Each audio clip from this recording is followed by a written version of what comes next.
गुजारिश है अखर पंजा साफ सुथरा लिखी मुझे जन जे नालो मुझे पढ़ण में अचे।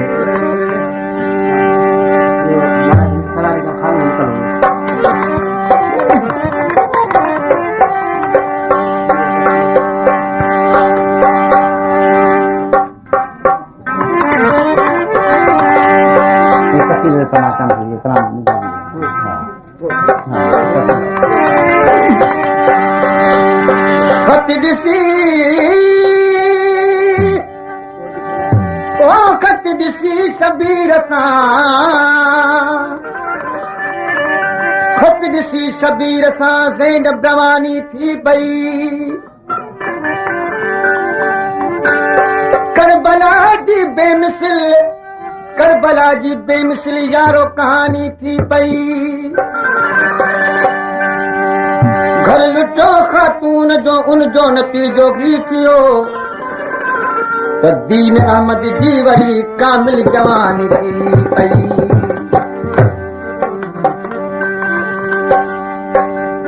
समाज के आए कसीदिला गोठ रेस मोहम्मद साले हरदारी खान जनाब कोड खान गरदारी अमजद खान गरदारी जाहिद खान गरदारी शाहिद खान गरदारी सरारी खान मुनकलोरो। लख तौर समानो बदलाए लख तौर जमानो बदलाए शबीर जो मातम क्यों थींदो। लख तौर जमानो बदलाए शबीर जो मातम क्यों थींदो। शबीर जी ए दिल परदेस हमशीर जो मातम क्यों थींदो। लख दौर ज़मानो बदलाए शबीर जो मातम क्यों थींदो।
पुलिस जमादार जनाब सैयद खान गरदारी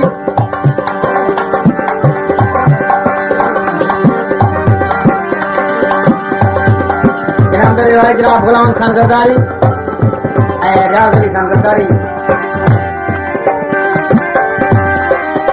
दलाल कदा दे हो कादिता ओ दलाल कदा दे हो कादिता विच करबल दी बाजारे है कोई जिनस जो विकरा करे बड़े मालिक को दरकार शाह फरमाया दलाल कदादा नहीं देवण तू इनकारे। पहले देख सही पिके मुल करी मडी अकबर जिनस प्यारे। मलकल मौत सौदागर बन आया हुसैन गरीब दे बेहे आने के आकुस सैयद को गुल देसी तेरे तेरी शाह फरमाया दलाल कजादा गुल गिनसी देसा जगड़े दलाल आख्या ओ गुल गिनसा जे कुरात पवाई सेरे। मलकल मौत फिरस्ता रबदा आया नाल ताकीद नबी को सिर बचड़े दा पाई बचा ने झोली दे। मलकल मौत ने अर्ज किता हा किस्मत पाक नबी दे जिन रूह हुसैन दा कब्ज करा मरी है शर्मा दी दे। लख दौर शबीर जो मातम क्यों थींदो शबीर जी कैदे परदेस शमशीर जो मातम क्यों थींदो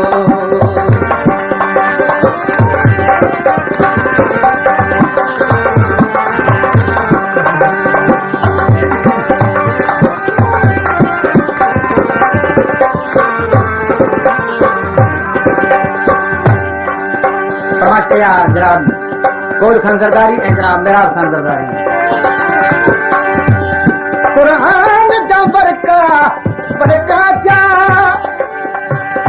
तफसीर जा सिर पोश लथा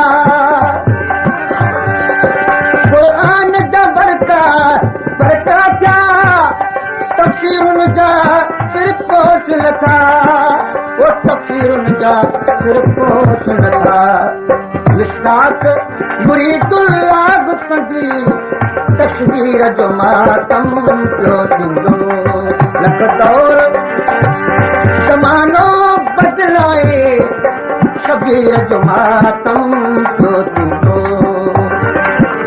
शबीर जी कैद परदेस शमशीर जो मातम पियो थींदो